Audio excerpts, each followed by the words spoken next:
जय श्री राम, जय माता दी। सभी को मेरा नमस्कार। भगवान भोलेनाथ और माता काली की कृपा आप सभी पर और आपके परिवार पर सदैव बनी रहे, यही मेरी कामना है।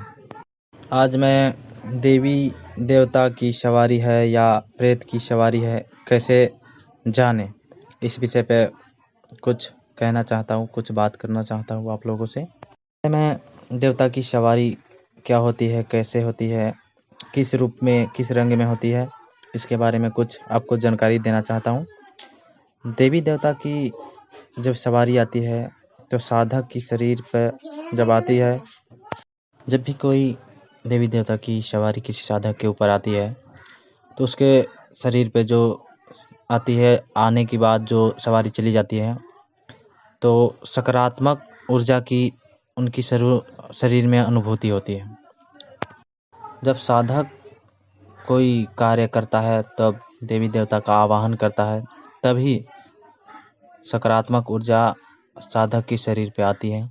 बुलाने पर ही या अप्रूपी आए तो भी आने की तुरंत बाद चली जाती है। शरीर पर देवी देवता की सवारी हमेशा नहीं रहती है। जब भी देवी देवता की सवारी आती है तो आज्ञा चक्र, जो आज्ञा चक्र होता है, उसी पे सब दिखता है, सब वहीं से शुरू होता है। जो भी सकारात्मक ऊर्जा की सवारी या हाजिरी आती है किसी साधक के ऊपर तो माथे पर ही रहती है, कहीं और नहीं रहती है।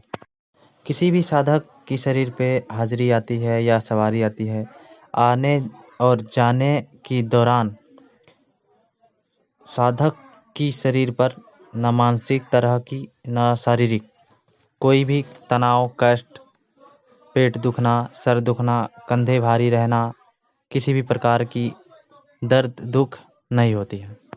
या कह लीजिए, जब ऊर्जा आती है शरीर पे, सकारात्मक ऊर्जा, तो किसी भी प्रकार की अनिष्ट नहीं होने देती है, ना करती है। शरीर पे जब सवारी आकर कार्य करती है या घर में बुलाने पर आने के बाद चली जाती है तो शरीर एकदम हल्का हो जाता है, जैसे कि कुछ हुआ ही नहीं है। एकदम आराम सा लगता है। शरीर में ना कोई तनाव, ना कोई थकान महसूस नहीं होता है। देवी देवता की सवारी में बिल्कुल इंसान या साधक आराम कर सकता है, रह सकता है। बिल्कुल कुछ नहीं लगता शरीर में, न थकान, न बीमारी जैसा कुछ भी नहीं। बहुत अच्छा महसूस होता है, शरीर हल्का भी हो जाता है। देवी देवता की सवारी या हाजिरी किसी भी साधक को नुकसान नहीं पहुंचाती है, या बोलो किसी भी साधक की शरीर पे जो सवारी आती है, सकारात्मक जो ऊर्जा रहती है देवी देवता की, वो हमेशा नहीं रहती है। वो कार्य के लिए आती है या बुलाने पर आती है, उसके बाद चली जाती है। शरीर पे एनी टाइम नहीं रहता है। कोई भी देवी देवता जब कार्य लेता है, करता है, तो अपनी इच्छा से भोग दो या मांगने पर भी दो। तो देवी देवता मांगते हैं तो सात्विक भोग मांगते हैं, तामसिक कभी नहीं मांगे। और देवी देवता एक ही आदेश पे चलती है कि उन्हें भोग नहीं चाहिए। अपने खुशी से जो भी चढ़ाना हो, श्रद्धा भाव से जो भी देना हो, उसी पर देवी देवता कार्य करती है। भोग, तामसिक भोग स्वीकार नहीं करते हैं।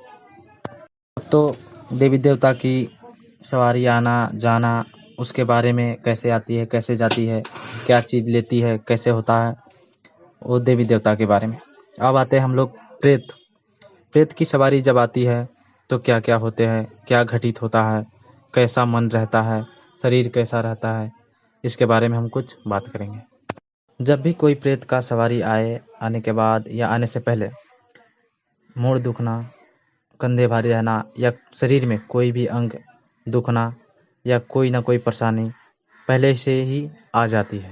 जब आती है सवारी प्रेत की, तो प्रेत हमेशा शरीर पे ही रहते हैं, क्योंकि उन्हें भोग एनी टाइम चाहिए। कोई कार्य करे या ना करे, उन्हें बस भोग से मतलब रहता है। और वो देवता की भेष धर कर कहते हैं, हम फलान देवता है, चिलान है, हमें ये भोग दो, हमें वो भोग दे, तब हम कार्य करेंगे। कोई वर्ष, नया वर्ष हो, कोई कार्य हो, कोई पूजा हो, तो उन्हें भोग हमेशा मांगते रहते हैं वो लोग। प्रेत की सवारी आती है तो शरीर पूरा टूटने लगता है। शरीर में चारों तरफ दर्द बना रहता है, मन घबराया रहता है, दिल में लगता है कोई बोझ सा है, शरीर में कुछ भारी भारी सा लगने लगता है, हल्का कुछ भी नहीं होता है शरीर में। जो साधक होते हैं या किसी भी प्रेत बाधा से पीड़ित, जो देवता का रूप पकड़ के बोलता है मैं फलान हूँ चिलान हूँ, वो घर में कभी सुख शांति नहीं रहने देता है। उसी से पता लगता है कि वो प्रेत योनि का है, प्रेत की सवारी है। घर में हमेशा क्लेश बना रहे, भाई भाई में झगड़ा, माता पिता में झगड़ा, धन की कमी, अलग ही प्रकार के दुख दर्द घर में हमेशा लगी रहती है। कोई भी शुभ कार्य हो करने से घर में मतभेद हो जाता है, किसी से किसी को नहीं मिलता है, किसी कार्य में बाधा चला आता है, पैसे की कमी हो जाती है, बहुत से प्रकार के दुख दर्द से जूझते रहते हैं प्रेत की सवारी आने पर। की बात करें तो ये तामसिक और सात्विक भोग दोनों ग्रहण करते हैं। अब जैसी मन से आए वैसे ही मांगते हैं, लेकिन मांगते हैं ये नहीं कि देवी देवता की तरह कुछ हमें चाहिए नहीं चाहिए, कुछ भी नहीं। ये कहते हैं हमें ये दो, हमें बकरे का दो, हमें अंडा दो, हमें मांस मछली दो। जितना भी कार्य हो, कार्य तो करती है प्रेत। जब सवारी आती है तो उसे सिद्ध करके कार्य ले सकते हैं, पर वो अगर गुरु ना हो तो बहुत अनिष्ट पहुंचाते हैं, दुख देते हैं, क्योंकि भोग देते हैं, भोग से उनका शक्ति बढ़ता है और दैव्य शक्ति कम होते रहते हैं। जिस देवी देवता का मानते हैं आप, उस देवी देवता के मानते मानते संग में किसी प्रेत को भी सिद्ध कर रखे हैं, तो प्रेत के साथ देवी देवता कभी नहीं वास करता है। इसीलिए प्रेत का शक्ति कम होता है, क्योंकि उन्हें भोग कम देते हैं, उन्हें भोग से कोई मतलब नहीं होता है, और प्रेत को हमेशा भोग चाहिए।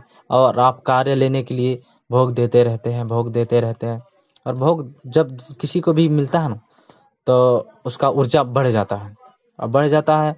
और ऐसे भी ऊर्जा ना भी बढ़ा हो तो भी प्रेत के आगे देवी देवता नहीं रहते, क्योंकि वो तामसिक रहते हैं और देवी देवता बहुत पवित्र रहते हैं। तो पवित्र और अपवित्र के कारण देवी देवता और प्रेत में मतभेद रहते हैं। कभी भी लेके चले तो सात्विक देवी देवता की लेके चलो। साधक को मैं यही बात बताना चाहता हूँ। धन्यवाद।